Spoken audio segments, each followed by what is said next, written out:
Hello everyone and welcome to this video tutorial. Today I will guide you through the process of running Spark and Hadoop projects. The goal of this video is to show you how to build a machine learning model and execute it in Hadoop environment using PySpark. For this demonstration, we will be using the Titanic Dataset. This tutorial is designed for beginners to help you understand the entire process. So from setting up environment to evaluating a machine learning model. Here I have already written the code for these projects. Let me show you the files we will be working with the code and the dataset. Okay, so to run the projects in Hadoop environment with Spark, we need to start all Hadoop services. Open your terminal and type command start-all.sh. This will initialize all Hadoop services.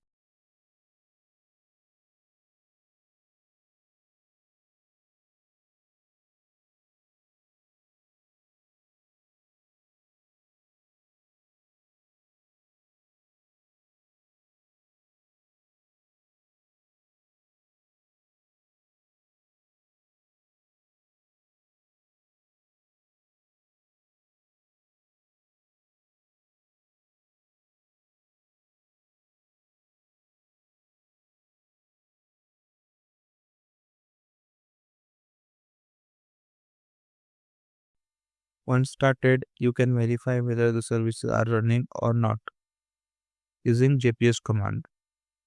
The JPS command will display a list of all running services. If everything is running correctly, you will see the necessary Hadoop component listed. Next, we need to start the Spark master node. So for that, run this command start-master.sh. This command initializes the central manager of the Spark cluster, which is called a master. The master listen on port 7077 and open a monitor web UI on port 8080. It manages cluster resources and coordinates job execution. You can monitor the cluster status and resource usage on the web UI. After that, we need to start worker node. So for that, run this command start-worker.sh and the link.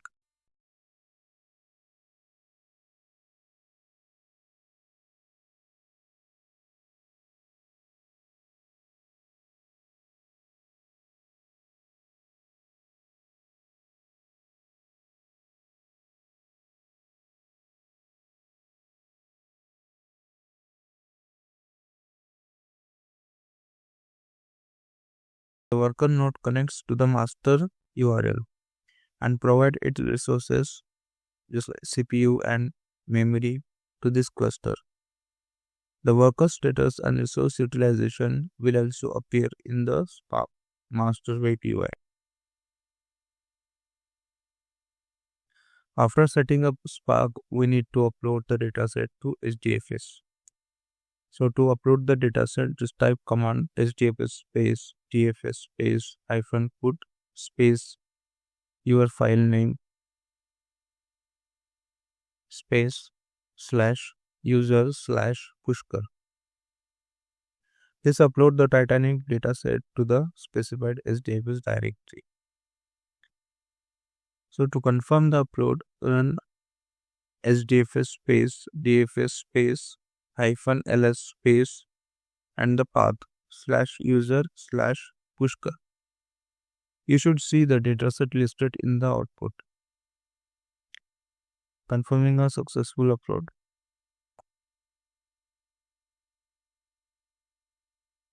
Let's now move to the code. Here the script I have already written. First, let's take a look at the dataset. This is the Titanic dataset which we will use to build and evaluate machine learning model. Now let's move to the code.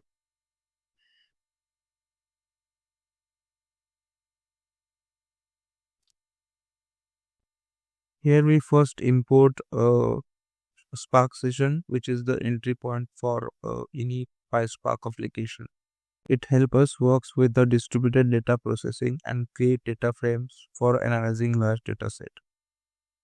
Next, we import a when and call. These are used to perform column-based operations on a data frame. For example, when allow you to add a conditional logic and call is used to reference or manipulate specific column in a data frame. Then we bring in a vector assembler which combines the multiple feature column into a single vector column. This is a key this is the key step in preparing the dataset for machine learning model. Then we import a decision tree classifier. This is a machine learning algorithm that split the data into branches based on decision rules to classify data into different categories.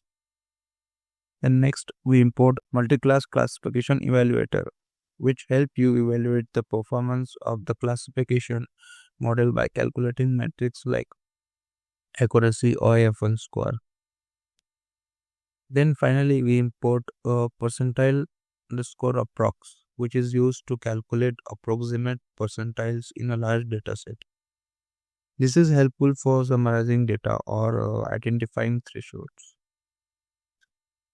Now here we define a function named preprocess underscore data, where the parameter input underscore file represent the path to the input dataset.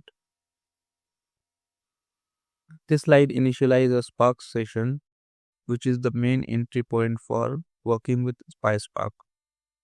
The app name assigns a name to the application, helping identify it in logs or the Spark UI. The get or create method ensures that a session is created. If one doesn't already exist, these sessions allow interaction with Spark for data loading, processing, and distributed computation. Now this line reads the input CSV file into a PySpark data frame. The header equals to true option ensures that the first row of the file is treated as a column name, and info schema equals to true automatically detects and assign appropriate data types to the column. This creates a structured dataset ready by processing. And this line remove the name, ticket, and combine column from the data frame. These lines are considered unnecessary for the analysis or machine learning model and are excluded to simplify the dataset.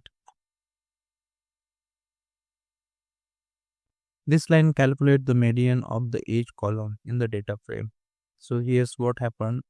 Percentile underscore approx compute the approximate 50th percentile median for the age column, and the alias method assign the result the name median, and then collect the result as a list and extract the median value from the first row. Then these lines handle missing value in the data frame for the age and embark columns. The first line replaces missing values null in the age column with the pro-computed median age. If the value is not null, it calls the existing value to a double data type. Second line replaces the missing value in the embarked column with S. If the value is not null, it retains the original value. So this transformation ensures that the dataset has no missing values, making it ready for analysis or machine learning. Now these lines transform categorical column into numeric format for machine learning purpose. The first line converts the sex column to numeric value, 1 for male and 0 for female. Second line creates a new column embarked underscore C with 1 indicating the passenger embarked from C and 0 otherwise. Then third line create a new column embarked underscore Q with 1 indicating the passenger embarked from Q and 0 otherwise. Likewise, fourth line creates a new column embarked underscore S with 1 indicating the passenger embarked from S and 0 otherwise. These steps one hot encode the embarked column, creating a separate binary column for each embarkation point and ensure all data is numeric for machine learning algorithm. And the line return df simply return the process data frame df from the preprocess underscore data function. Then we define a function to train underscore model and pass clean data frame. So this line define the list of features column to be used for training and machine learning model. Then this line create a vector assembler, a key component in PySpark for preparing data for machine learning. So here what does input columns equals to feature columns. Specify the list of columns to be combined. These columns represent the independent variable features used to train the model. Then output call equals to features. Define the name of new columns features that will store the combined vector of all features values. These steps transform the individual features column into a single vector column, which is required for machine learning model in PySpark to process the data. This line performs two key operations. Assembler.transform method uses the vector assembler to create a new column called features. These columns contain a single vector combining the value from all the features column defined earlier, and then selects only two columns from the transform data frame. Features, the vectorized features column created by the assembler, and the label, the target variable server time to label for compatibility with PySpark machine learning algorithm. These steps ensure that the data frame is ready for training with the input features in a vectorized format and the target label defined for supervised learning. Then these lines split the data frame into training test dataset. Randoms will divide the data into two parts, 80% and 20%. Seed equals to 42. Set a random seed to ensure reproducibility. This means that every time you run the script, the data will split in the same way. This step is crucial for building and evaluating machine learning models, as it ensures that the model is trained on one part of the data and tested on separate part, unseen part to assess its performance. Then this part of the code initialize and train a decision tree classifier. This line create an instance of the decision tree model.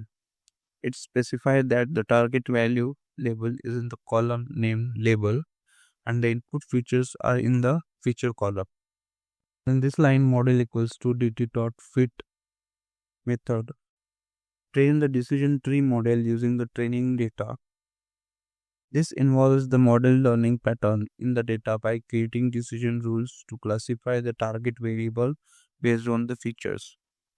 The trained model is then stored in the variable model for further use, such as making predictions or evaluating performance. And this line applies the trained decision tree model to the dataset. The transform method takes the test data as input and generate prediction for each record. These predictions are added a new column typically named prediction. So in the resulting data frame alongside the original features and labels. These steps allow for evaluating the model performance by comparing its prediction with the actual labels in the test data. And the code evaluates the performance of the trained classification model using the multi-class classification evaluator. This evaluator compares the actual labels with the predicted labels to calculate the accuracy of the model. By specifying a metric name equals to accuracy, it computes the proportion of correct prediction made by the model. The line accuracy equals to evaluator.evaluate method applied this evaluator to the prediction data frame, resulting in an accuracy score that qualify how well the model perform on the test dataset. This line displays the accuracy score of the trained model, allow you to quickly access how well the model performed on the test data. and then return model statement then returns the train decision tree model, enabling further use such as selling the model, making additional prediction, or analyzing its structure.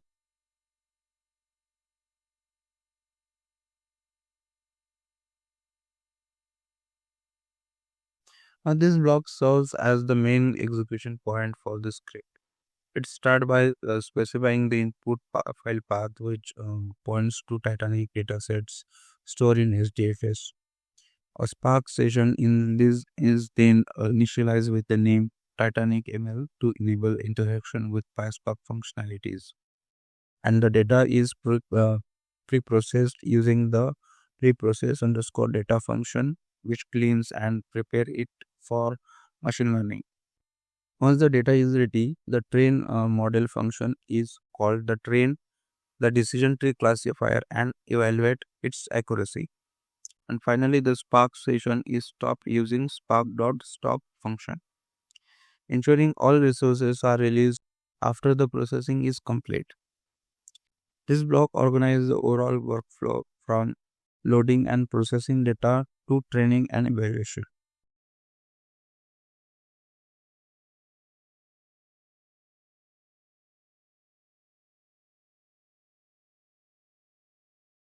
Now to run the projects, use the command spark -submit space -master space and link spark //pushkars virtualbox 7077 and the Python script name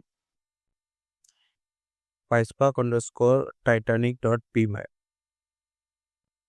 This command submit your PySpark script to the Spark cluster for execution. The script communicates with the Spark master, which distributed task to worker nodes for processing. It loads the dataset from SDFS, pre-processing the data, train the machine learning model, and evaluate it. During execution, you can monitor the process and resource usage in the Spark Web UI.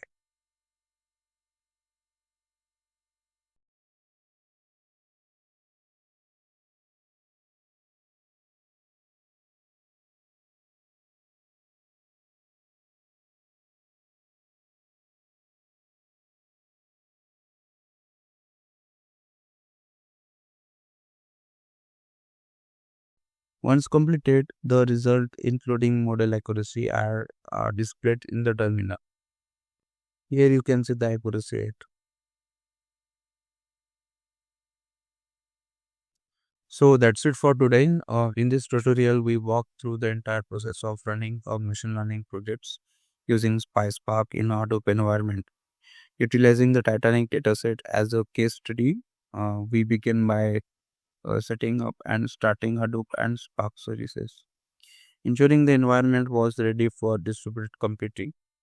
The dataset was uploaded to SDFS, and we reviewed the code that handled data processing, feature engineering, and model training using PySpark powerful libraries.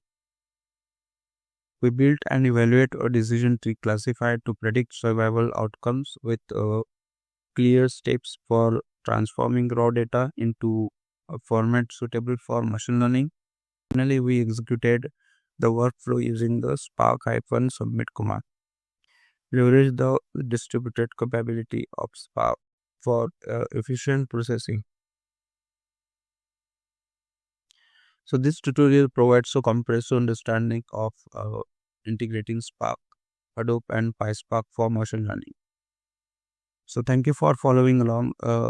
If you have any questions or need further clarification, feel free to ask in the comments. See you in the next video.